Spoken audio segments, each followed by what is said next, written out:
Assalamualaikum warahmatullahi wabarakatuh. Perkenalkan kami dari kelompok 20 yang akan membawakan materi tentang standarisasi sediaan obat bahan alam.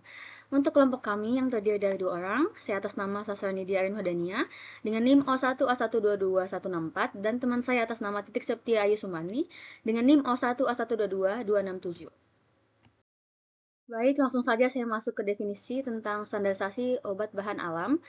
Standarisasi sediaan obat bahan alam merujuk pada proses penetapan dan pengendalian kualitas dari produk obat yang berasal dari bahan alam seperti tanaman, hewan, ataupun mikroorganisme. Tujuan utama dari standarisasi ini adalah untuk memastikan bahwa produk yang dihasilkan memiliki mutu, keamanan, dan efektivitas yang konsisten di setiap kali diproduksi. Lanjut kepada tujuan standarisasi bahan obat alam. Yang pertama itu keseragaman. Keseragaman ini dimaksudkan agar tidak merusak formula dan khasiat dari obat tradisional itu sendiri. Dan yang perlu keseragaman ialah bahan baku dan produk jadinya. Yang kedua itu keberadaan senyawa aktif. Keberadaan senyawa aktif itu diperlukan agar dapat dipercaya efek farmakologisnya. Dan efek farmakologi ditentukan oleh penelitian dan pengujian, baik secara praklinik maupun klinik. Dan yang ketiga ada kesamaan dosis. Kesamaan dosis ini dimaksudkan agar efek farmakologi yang ditimbulkan seragam dan mempermudah pemberian obat tradisional kepada masyarakat. Yang terakhir yaitu untuk mencegah pemalsuan. Tujuan ini adalah dengan adanya standarisasi masyarakat dapat membedakan produk yang asli maupun yang palsu dan meyakinkan adanya keamanan dan khasiat dari obat tradisional tersebut. Ada 3 golongan obat tradisional yang beredar di Indonesia. Yang pertama itu fitofarmaka, yang kedua obat herbal terstandar, dan yang ketiga jamu. Ketiga istilah ini merujuk pada jenis obat yang berasal dari bahan alami, namun memiliki perbedaan signifikan dalam hal pengujian, standar, dan bentuk penggunaan. Yang pertama itu golongan fitofarmaka. Fitofarmaka ini adalah obat tradisional yang telah terbukti secara ilmiah melalui uji praklinis dan uji klinis pada manusia. Fitofarmaka merupakan kategori tertinggi dari obat berbahan alam. Untuk pengujian dan standarisasi fitofarmakanya, itu harus memenuhi kriteria keamanan dan khasiat yang ketat, serta menggunakan bahan baku yang terstandar. Proses produksinya pun juga harus sesuai dengan standar yang ditetapkan untuk memastikan kualitas. Yang kedua yaitu obat herbal terstandar atau OHT. OHT ini adalah obat herbal yang telah melalui uji praklinis untuk membuktikan khasiatnya pada hewan percobaan. Obat ini juga memenuhi standar tertentu dalam hal kualitas, bahan baku, dan proses pembuatan. Untuk pengujian obat herbal terstandar ini harus lolos uji toksisitas, baik secara akut maupun kronis, dan dibuat dengan cara yang higienis. Ini menjadikan obat herbal terstandar atau OHT lebih terstandarisasi dibandingkan jamu. Selanjutnya ada jamu. Jamu ini merupakan ramuan tradisional yang terbuat dari bahan alami seperti rimpang, akar, daun, dan kulit. Jamu biasanya disajikan dalam bentuk sederhana tanpa proses standar yang ketat. Penggunaan jamu telah digunakan secara turun-temurun dan dianggap sebagai bagian dari warisan budaya Indonesia untuk dikategorikan sebagai jamu. Ramuan tersebut harus digunakan oleh masyarakat selama lebih dari 3 generasi. Selanjutnya ada prosedur standarisasi sediaan fitofarmaka dan obat herbal terstandar. Yang pertama ada tahap seleksi yang dimana tahap ini dilakukan sebelum memulai penelitian untuk memilih jenis obat tradisional atau obat herbal yang akan diteliti dan dikembangkan. Yang kedua ada uji toksisitas, di mana tujuannya ini untuk mengetahui efek toksik obat tradisional pada pemberian jangka lama. Yang ketiga ada uji preklinis, yang dimana tahap ini merupakan persyaratan uji untuk calon obat.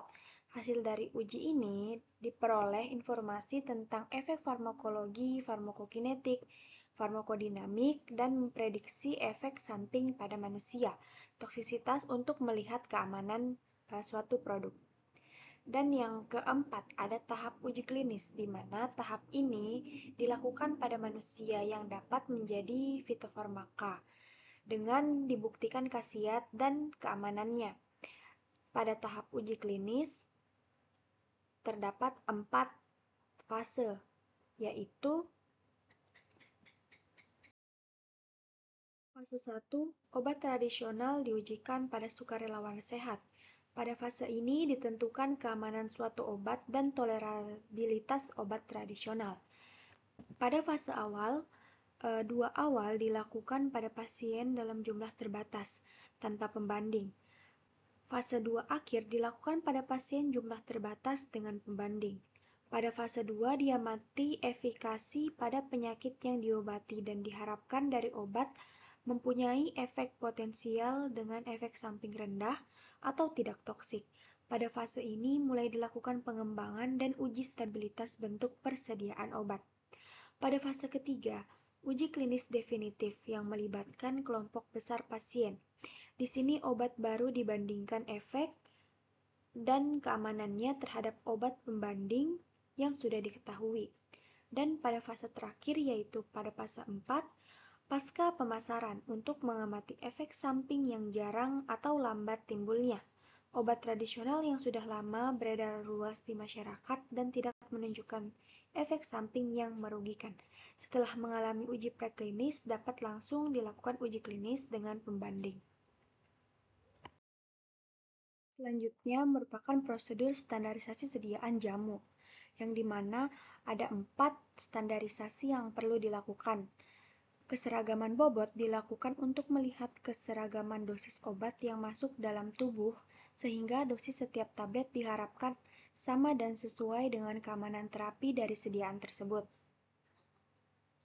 Selanjutnya ada kadar air, yang dilakukan untuk memenuhi persyaratan BPOM yang akan memperpanjang daya tahan penyimpanan jamu serbuk tersebut. Selanjutnya ada kandungan logam, di mana untuk mengetahui seberapa banyak logam yang terkandung dalam sediaan. Nah, perlu diketahui bahwa logam berat yang menumpuk dalam tubuh merupakan salah satu penyebab penyakit degeneratif, terutama kanker. Yang terakhir ada keberadaan mikroba, yang digunakan untuk memperkirakan jumlah mikroba aerob serta mendeteksi mikroba yang terdapat dalam sediaan farmasi. Yang pertama yaitu pada keseragaman bobot.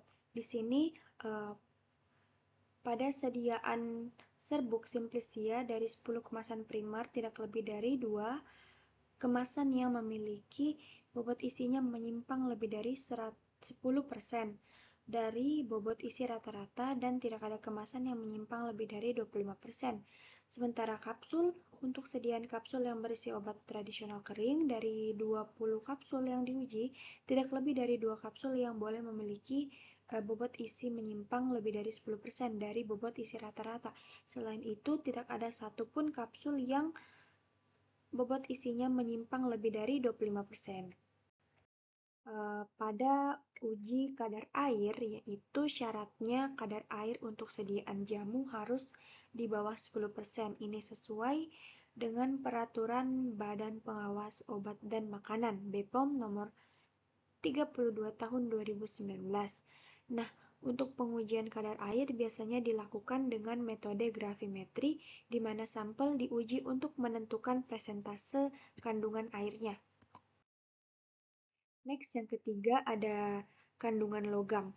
Nah, batas maksimum kandungan logam pada sediaan yaitu ada kadmium atau CD, maksimum itu 0,3 mg per kg, ada timbal atau Pb yaitu maksimum 10 mg per kg, dan merkuri atau Hg atau maksimum itu 0,03 mg per kg. Nah, untuk pengujian kandungan logam berat biasanya dilakukan dengan metode spektroskopi serapan atom atau ICP-OS untuk menghasilkan hasil yang akurat. Selanjutnya ada keberadaan mikroba, yang dimana angka lempeng total maksimum yang diizinkan adalah di bawah 10⁵ koloni per gram untuk sediaan jamu, dan ini mengacu pada total mikroba mesofilik aerobik yang dapat tumbuh dalam 1 gram produk. Nah, metode pengujian dapat dilakukan menggunakan total plate count untuk menghitung jumlah mikroba. Berikut merupakan pengawasan mutu sediaan, yang dimana pertama mengenai sarana dan prasarana yang memadai. Personil yang terlatih dan prosedur yang disetujui itu tersedia untuk pengambilan sampel, pemeriksaan, pengujian bahan awal, bahan pengemas, produk antara, dan produk ruahan, bahkan produk jadi ini bila perlu untuk pengamanan lingkungan sesuai dengan tujuan CPOTB. Yang kedua itu metode yang disetujui oleh pengawasan mutu. Yang ketiga, metode pengujian ini disiapkan dan divalidasi. Yang keempat, dilakukan pencatatan secara manual atau dengan alat pencatat selama pembuatan yang menunjukkan bahwa semua langkah yang dipersyaratkan dalam prosedur pengambilan sampel, infeksi, dan pengujian benar-benar telah dilaksanakan. Tiap penyimpangan dicatat secara lengkap dan diinvestigasi. Yang kelima, ada sediaan sarian atau galenik atau campuran dari bahan-bahan tersebut dengan komposisi kualitatif dan kuantitatif sesuai dengan yang disetujui oleh pada saat pendaftaran, serta dikemas dalam wadah yang sesuai dan diberi label yang benar. Kemudian yang keenam, itu dibuat catatan hasil pemeriksaan dan analisis bahan awal, pengemasan produk antara produk ruahan dan produk jadi secara formal dinilai dan dibandingkan terhadap spesifikasi dan sampel pertinggal bahan awal dan produk jadi disimpan dalam jumlah yang cukup untuk dilakukan pengujian ulang bila perlu. Nah, sampel produk jadi disimpan dalam kemasan akhir, kecuali untuk kemasan yang besar. Baik, kesimpulan yang dapat kami ambil dari materi kami yaitu suatu sediaan obat yang distandarisasi adalah suatu persyaratan yang dapat diwujudkan dengan reprodusibilitas terhadap kualitas farmaseutik maupun terapeutik. Obat herbal yang merupakan bahan yang secara turun-temurun telah digunakan dan dipercaya sebagai pengobatan. Obat herbal yang ada di Indonesia dan telah memenuhi syarat diantaranya jamu, OHT, dan fitofarmaka. Sekian dari kelompok kami. Wassalamualaikum warahmatullahi wabarakatuh.